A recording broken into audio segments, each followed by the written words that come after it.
First of all, thank you all for being here. I know we're up against the Grateful Dead, my favorite band. I'm going to quote them repeatedly. It's 1,000 to 1 chance that this would happen, and it just shows the world is stranger than you can suppose. So,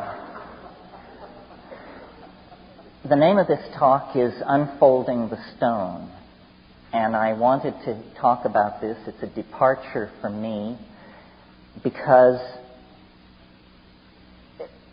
I think we've just been through a real hammering over the past 10 months.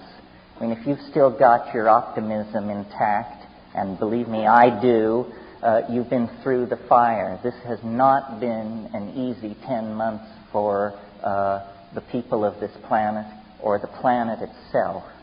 And so I want to sort of reach back tonight and invoke a vanished tradition, get to the heart of it, and try to show how we can bring this forward in our lives to empower hope in the most dark of situations, and in fact to even make these dark situations the raw material of a clearer, stronger hope than might ordinarily be the case.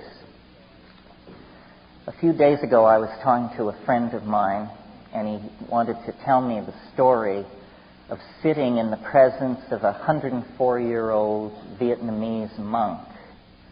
And the guy had basically kept his mouth shut, the monk, hadn't said much around the monastery where he just sort of cleans up. But then he announced he wanted to talk about meditation. And he opened his remarks by saying, "We are all luminous beings. Why then do we not appear before each other radiant in our illumination?" And this is the conundrum of life. This is the problem. It was T.S. Eliot who said, between the idea and the reality, between the motion and the act, falls the shadow. And why is that? As psychedelic people, this is the problem that we grapple with in our own lives and when we look out at the world.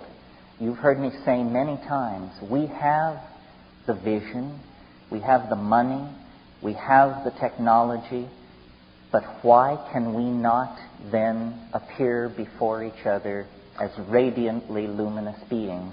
And why cannot we reclaim our planet from toxification, disease, overpopulation, bonehead politics? You know the list.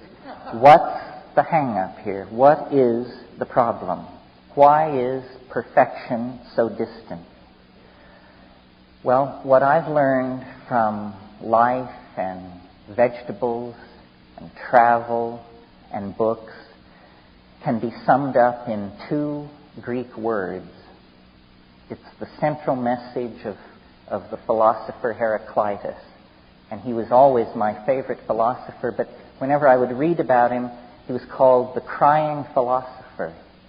And I had to live to be 44 years old to understand the poignancy of Heraclitus' message. He said, in a nutshell, Pantit rea, all flows, nothing lasts, nothing is permanent. And this is the hardest message life has to teach. Because what it says is, your joy is transient, your anguish is transient, your fortune, your home, your dream, your moments of great ecstasy, your moments of great insight, your moments of great empowerment, everything is flowing through your hands at the moment that you are aware of it. William Blake, who in a way set this engine going a couple of centuries ago, said, "What is the price of experience? Is it bought for a song or wisdom for a dance in the street? No. It is bought with all that a man hath. His wife, his home, his children. Now, this is not a pessimistic message, and William Blake was not a pessimistic guy. He was the same guy who told us that if we could but cleanse the doors of perception, we would perceive the world as it is, infinite, in a grain of sand.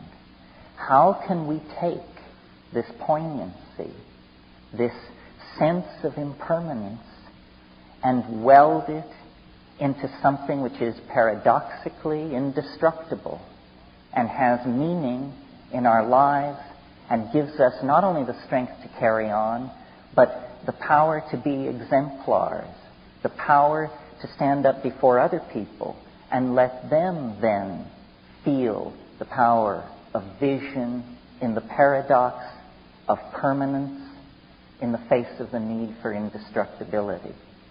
Well, to answer that question, I felt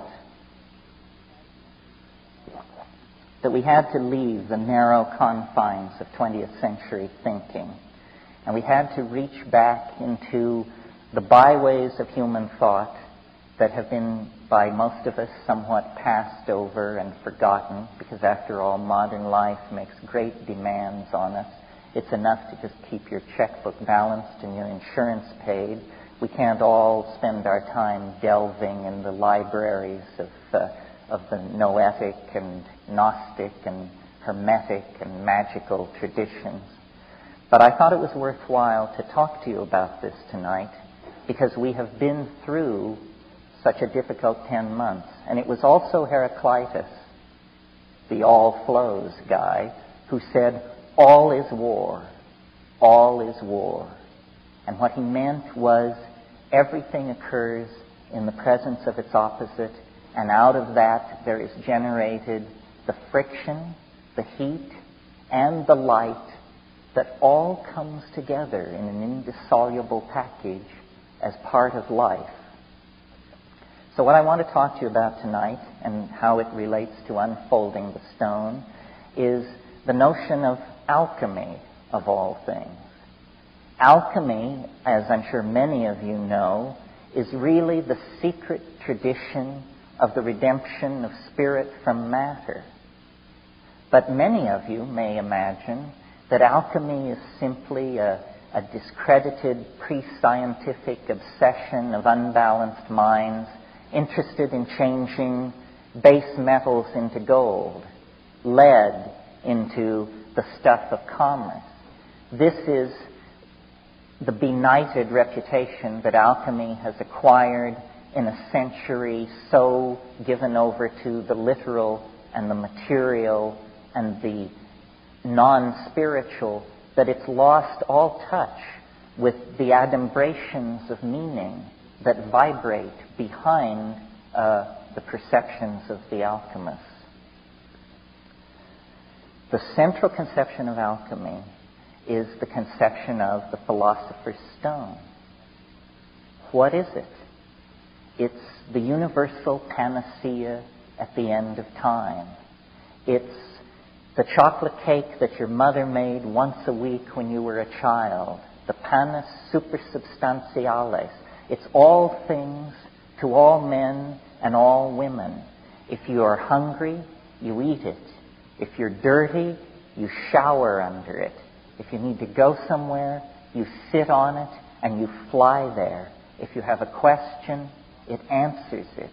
It's something that the human mind senses in itself and related to, invoked, worshipped over centuries before the slow rise of the patriarchy and rationalism and materialism turned it into a myth, a fairy tale. It is not a myth or a fairy tale.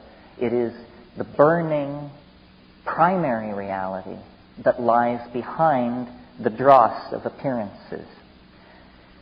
Alchemy is based on a philosophy called Hermeticism that was developed in the 1st and 2nd centuries by Gnostic thinkers Greeks, Jews, people inside the Roman Empire as it was beginning to show the first signs of degradation and decay, who felt a profound disaffection with their world, a disaffection that on the scale of those times was as profound as our own existential disaffection.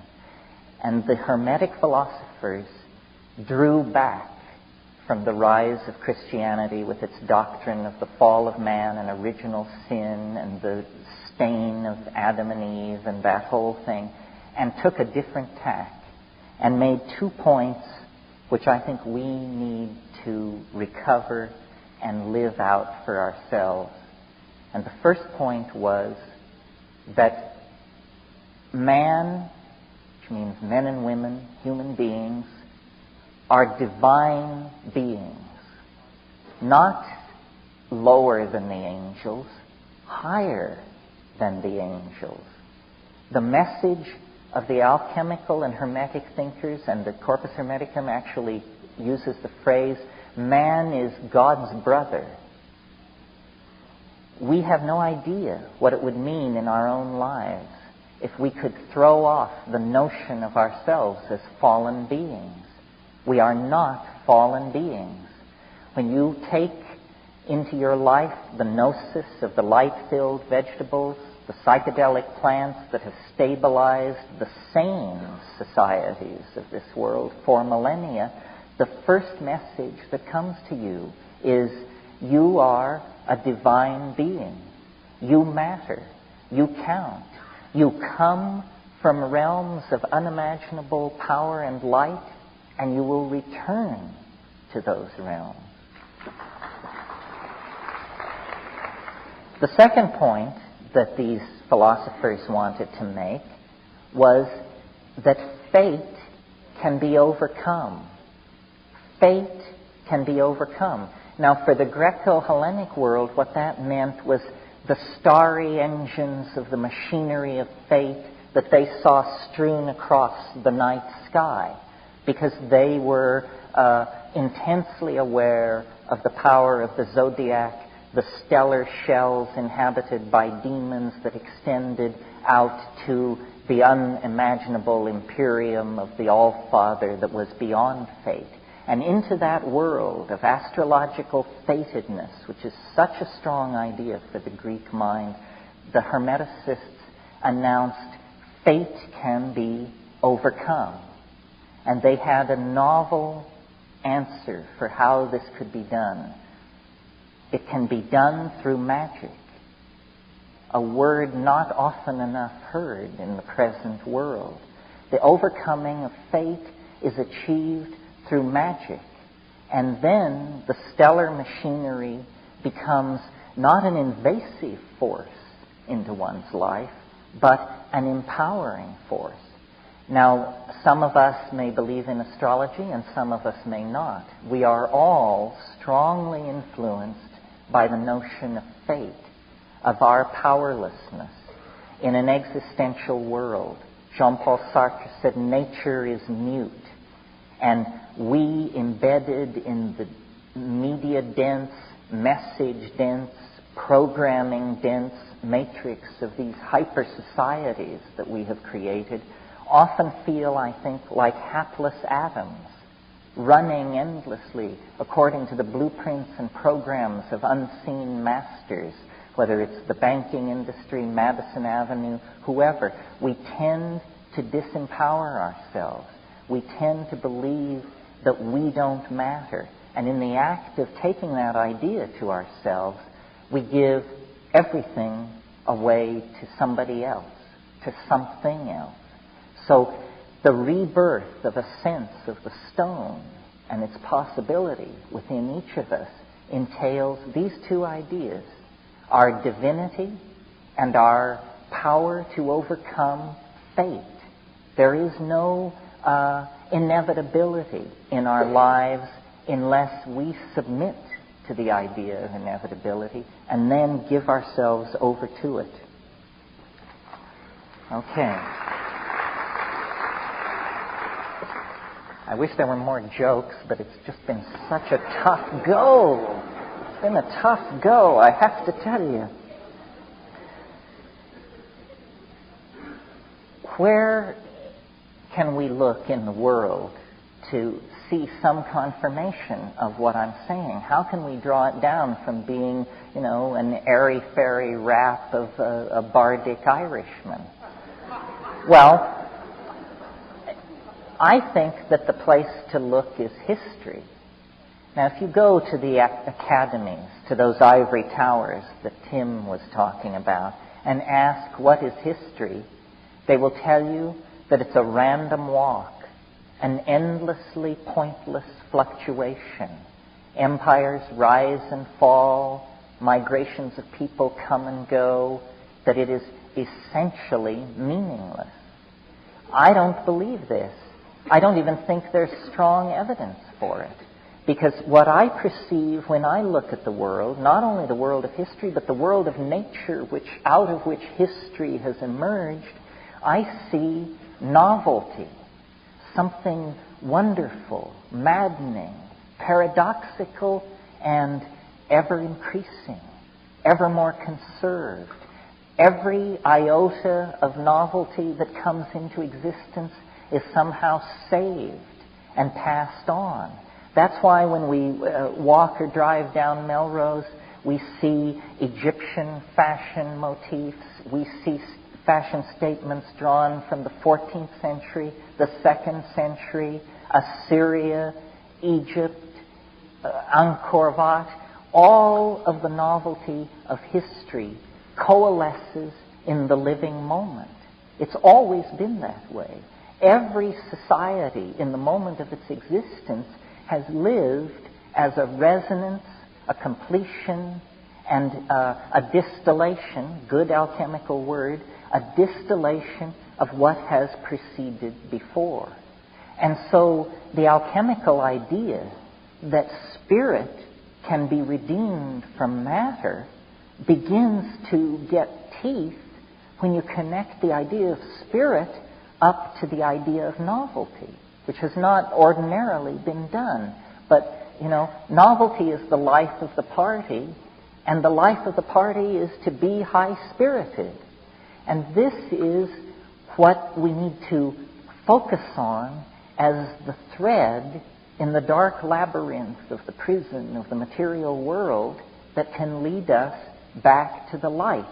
The universe is an engine for the production of novelty. It always has been since the first moment of the Big Bang 25 billion years ago. Simpler states have been replaced by more complex states, which have then set the stage for yet greater complexity. Well, the drift of this, then, is that the emergence of language and tools and culture and higher ideals like courage and love and self-sacrifice, these are not flukes, sports, mistakes. These are further steps along the way in the process of the great alchemical furnace of being, heating and casting and dissolving and recasting and purifying and recasting alchemical gold. And so, hard as the world may appear, dark as the hour may appear, in reality, we exist in a dimension of greater opportunity, greater freedom, greater possibility than has ever been. The challenge, then, is to not drop the ball, is to know this and to act on it and to slough off all the leeches and backhandlers and weasels and crypto-fascists who want to deny that and turn man into a machine for their own purposes. Alchemy has always perceived this and has delineated stages in the transformational process. And these stages are worth talking about, not in the details, but in the two bipolar states which define this. They used a bastard Latin, and they called them the nigredo and the albedo. The nigredo is the precondition for transformation. And what is it?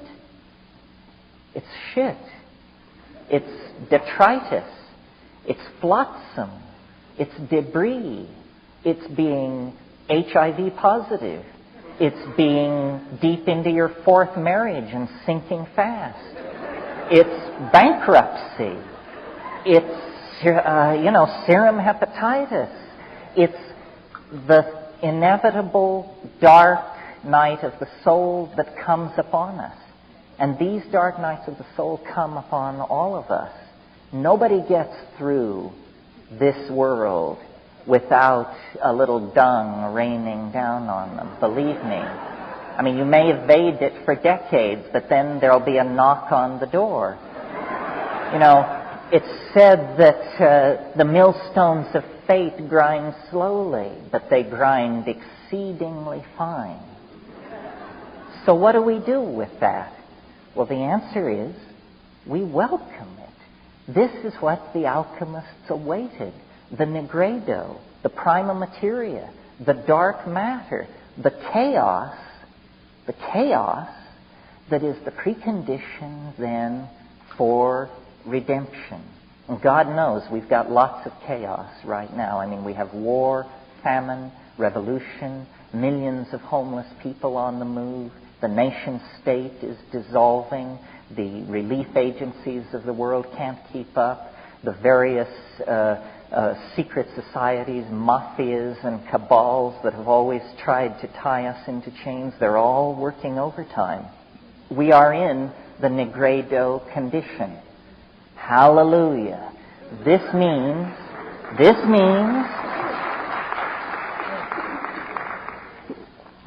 that the kissing has to stop, but the fun can begin, the real fun. The other end of this bipolar condition in alchemy was called the albedo, or albedo, depending on whether or not you came from a coal mining town in Colorado like I did.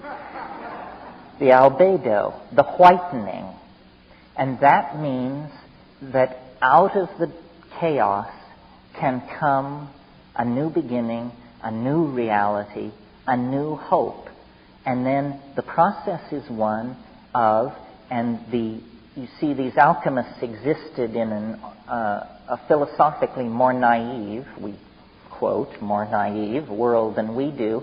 So they actually projected onto the processes of matter their own interior psychic condition.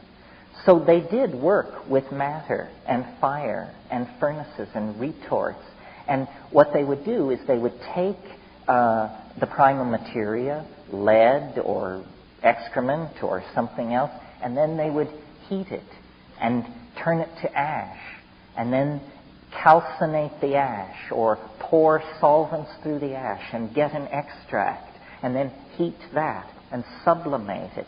And out of this, almost as a footnote, came modern chemistry. But that was not the important side of it. The important side of it was that they were projecting mental states onto the swirling retorts of their laboratory. It was like a magical mirror for them. It was, in fact, dare we say the P word, it was psychedelic.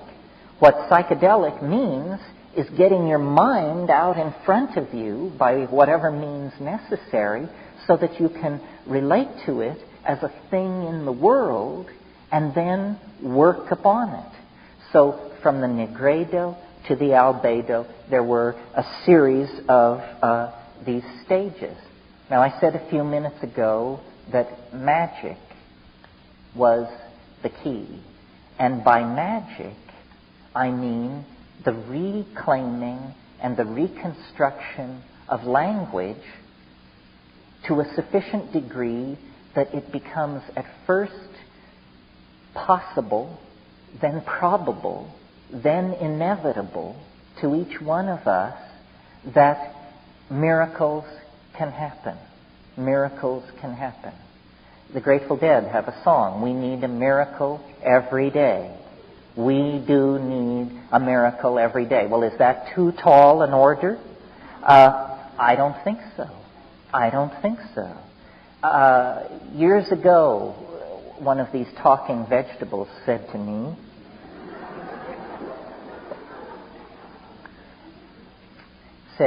"Mind conjures miracles out of time."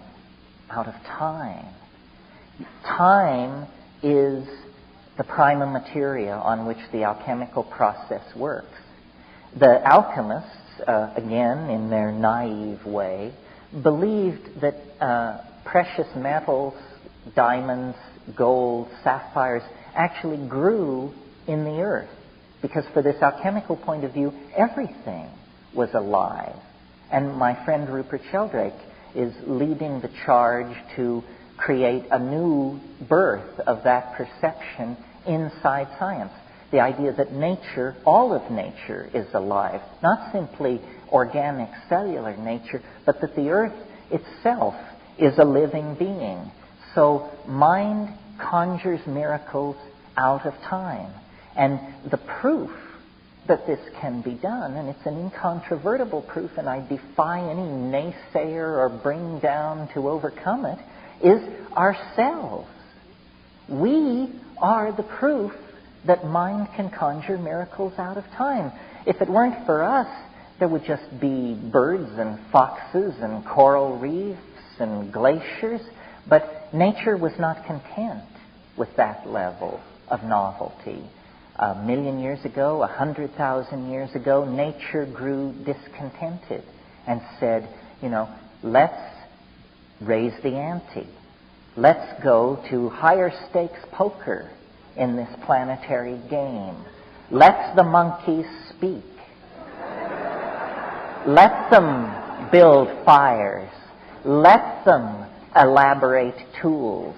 Let them march forward onto the stage of creation. And remember, I said the Hermetic faith was that humankind could act as the brothers and sisters of God, not motes in God's creation, but co-partners in the invocation out of being of yet greater novelty.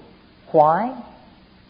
For play, for fun, just the cosmic madness of it all, the pure cussedness of it all, to raise the stakes higher and higher and higher. Now, I keep going back to this thing of can it be done, because I want to convince you, because I'm so certain. I love Herman Melville and his rhetoric, and friends of the whale, bear with me.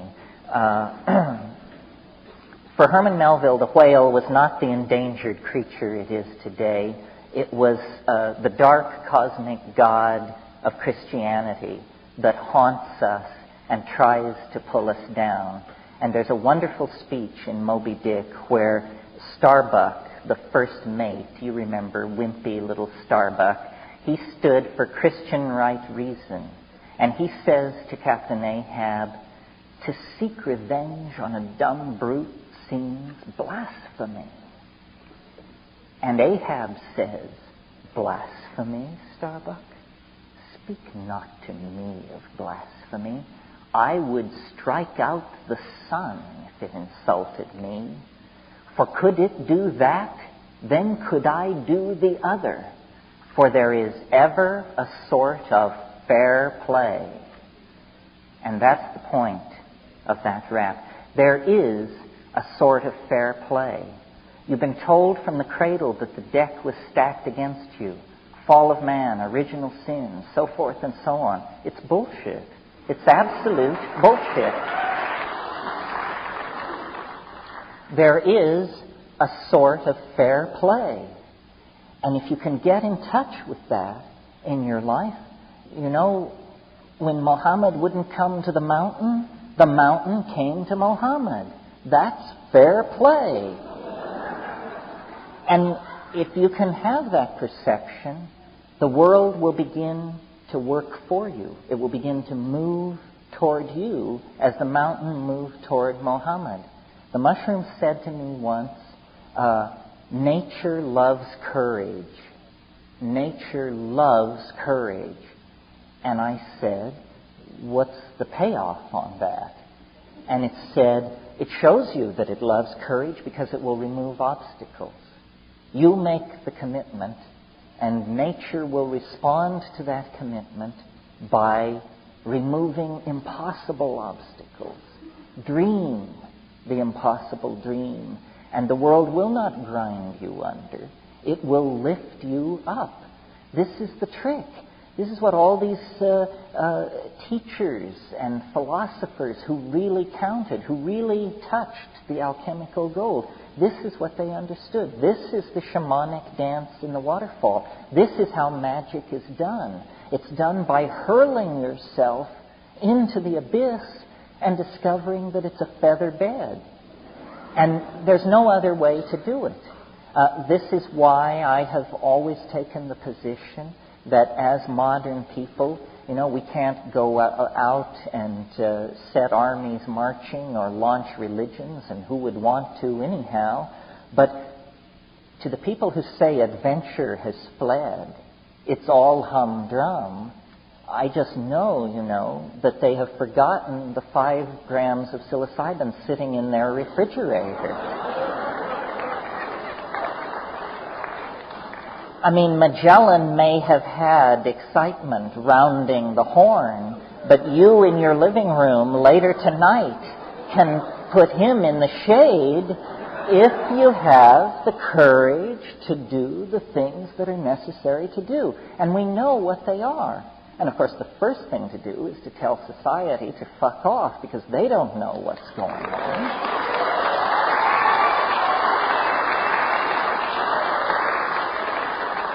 This is a matter between the person and the plant, the person and the planet. And all the detritus of history, all the games that people have tried to lay on you, they just want to get you down in the ditch that they're in. We know this because Aboriginal societies have never broken the faith. The living gnosis is still there, not for people who paint themselves blue and dance around buck naked, but for us as well. But it takes an act of courage, not a weekend at Esalen, not a trip to the ashram where they tell you that if you'll sweep up for a dozen years, then they'll hand on a whammy. No, the speed with which you can reach depth is under 45 seconds if you know where the elevator shaft is. And you do. I don't have to tell you. I've been telling you.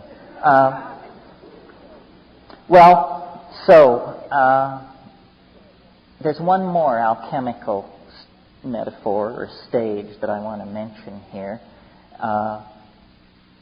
because I think it refers to this psychedelic possibility. Not all the alchemists included this stage in their recensions of the work, but for me, I think it's central. Again, in their church, bastardized church Latin, they called it the cauda pavones, the peacock's tail. Now, the physical basis of this is, if you've ever played around with metal and fire, you know that there are certain metals that when they pass through a certain temperature range, iridescent colors play across the surface and sometimes even freeze. And in the glazing of pottery at low temperatures in Raku, what these pottery masters are aiming for are these wonderful iridescent surfaces that play across the glaze and then can be frozen into it. Well, this is the peacock's tail. And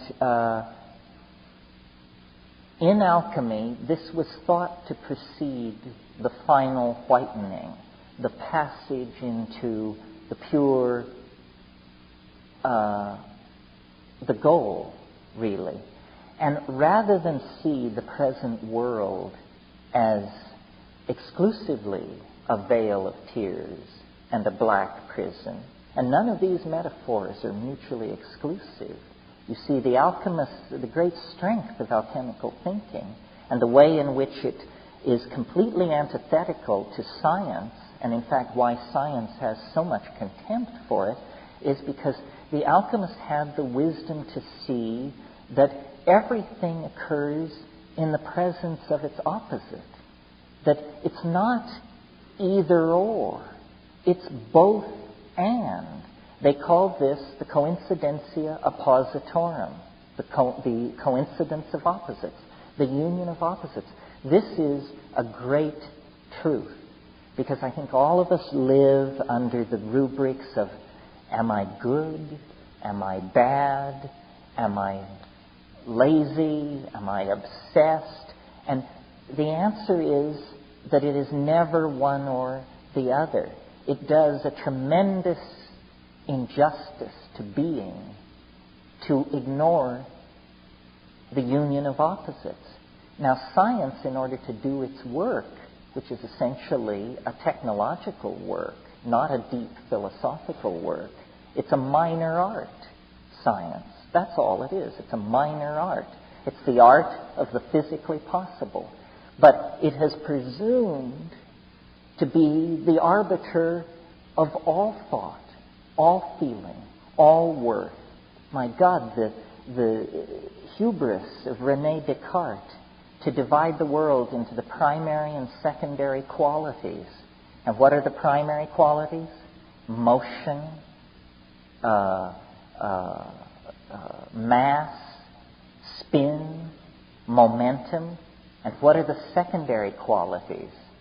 Color, feeling, taste, tactility. It tells you that you're nothing. You never touch reality. You live in that world of sense, and therefore can only aspire to the real world through some kind of mathematical disembowelment of what your own body, what your own feelings are telling you. So in the Cau de Pavones, the Peacock's Tail, this is where the contradictions meet and generate heat and light and an excruciating sense of poignancy and meaning and identity. And our world, as we experience it tonight, is quintessentially, another good alchemical word, is quintessentially that coincidentia oppositorum. Now, where do we meet this most dramatically in our own lives? I think we meet it in the phenomenon of birth.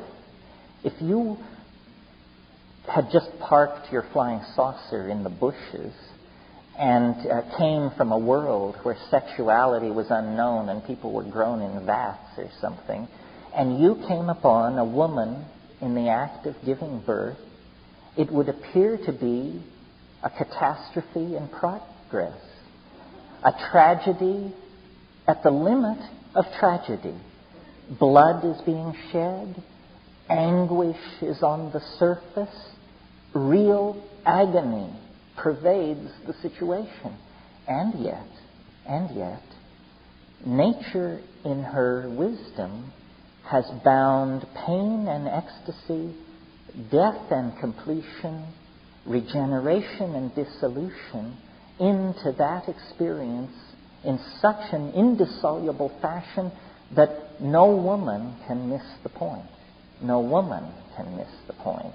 Unfortunately, men have traditionally averted their eyes. This has gone on in a hut at the edge of the village.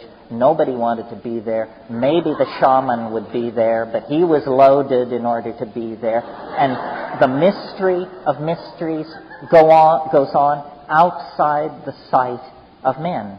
Now, in our world, we are caught in this kind of metaphor.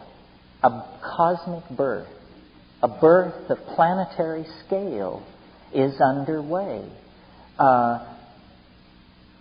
There is agony. There is no doubt about it. I remember an embryologist who once taught me pointed out that the fetus in the womb is literally sculpted by the hand of death, that the immature hand of the fetal organism is a webbed claw, and that it isn't that the flesh retracts to form the human hand, it's that the cells in between die and slough off into the amniotic fluid and are carried away. The fetal child is literally sculpted into life by the hand of death. And our world is in this kind of a circumstance. There are no rational solutions at this point. We are now in the hands of the miracle makers, the shamans, the mind of the planet, the life of the ocean, and the atmosphere. And it's going to get tougher. And so we have to forge the indestructible adamantine stone of alchemical hope, because heavier challenges lie ahead. 100 years from now, 200 years from now, I cannot but imagine that this planet will be empty of human beings. Not because we have become extinct, but because we have gone to our fate. And it's unimaginable at this moment because we are in the planetary birth canal. We are at the peak of transition right now, and the walls are literally closing in. We are being suffocated. We are fighting like a strangled man to try and save ourselves. And yet we have to believe, and I invite you to educate yourself about the history of the planet. There is no reason not to believe that we will come through. We will come through. There is light at the end of the tunnel. There is a meaning to history, but it's an alchemical meaning. History is a vast alchemical engine for the forging of an alchemical humanity. And I don't have the answers, believe me. I don't know whether we go to another star, whether we become 8 angstroms high and all live in a block of metal underneath Mount Everest, whether we march off to the heart of the sun. The scenarios are endless because the human imagination has such a power to bootstrap itself to higher and higher levels. What would Paleolithic man have made of the religion of pharaonic Egypt? What would the pharaohs have made of the engines of war and hydraulic machinery created by the Romans? What would the Gothic scholastic enlightenment have made of the age of cybernetics, psychedelics, and virtual reality? The imagination is the alchemical deus ex machina that can lift us out of time, out of the nigredo of history, and into higher and higher and higher states of being. Now, there is no reason to simply then ride along in this process, because another perception of the alchemist that is central to getting this all lined up so that it works is the idea of the macrocosm and the microcosm. What does that mean? It means that the world truly is fractal in the most profound sense, meaning that what is going on some very large scale is condensed, intensified, and recapitulated on smaller scales, so that the dynamics of a love affair are the dynamics of an empire. Both are the dynamics of the evolution, expansion, and extinction of a species. There is only one way that things can happen. And whether we're talking about microphysical events or the life of an entire solar system, the curve of binding energy is going to be the same. So that means that this redemption of spirit from matter, that is the historical process that we are embedded in, we can do our part by working on our small section of this, which is ourself. This is why alchemy was so fascinating to the Jungian psychologists, because they saw that this work of redeeming spirit from matter is nothing more than the work of redeeming the self from the contaminated dross of the traumatized and damaged psyche that we each inherit from our passage through the parental shit pile. We each have that gift to deal with. That negredo is within ourselves, and this is why we're in therapy, and this is why we take psychedelics and meditate or do whatever we do, because we all have this dross within us, and this is a great gift. It means that we can begin consciously the process of distillation and sublimation and casting of ourselves into that golden being, that luminous creature that this 104-year-old Vietnamese monk sensed and evoked to my friend. But it's more than that. We do that alchemical work to perfect our own sense of the union of opposites, our own sense of the presence of the living alchemical stone within, in order that we may then participate, act in, and be part of the transformation of the planet. And it is an immense transformation. And there is no reason to doubt it, because the emergence of organic life from what preceded it is as dramatic a miracle as anyone could imagine. The emergence of language from mute bestiality, which is only 100,000 years in the past, is as dramatic a miracle as anyone could imagine. The emergence of a planet instantaneously unified by electricity and media is, and this is only 50, 60 years in our past, it's still going on, is as dramatic a miracle as anyone could imagine. It's absolutely irrational to not be filled with the fire of consuming hope. You just have to overcome the leveling that we inherit from these empty existential scientific ideas. And when we do that and lift our eyes to the real living, spiritually empowered reality that exists in nature, in society, in our lover, in ourselves, then you see that the peacock's tail, the cauda pavones, is a transcendental object at the end of time. An enormous, unspeakable something that beckons across the historical landscape, that casts an enormous shadow that reaches clear back to the earliest moments of the universe, that we have always been in the grip of that iridescent, strange attractor. It has propelled our poetry, our art, our best moments have always been when a tiny scintilla, another good alchemical word, a tiny spark of that alchemical completion burned for a moment in our mind, in our life, in our perception. And we occupy a special position in regard to this.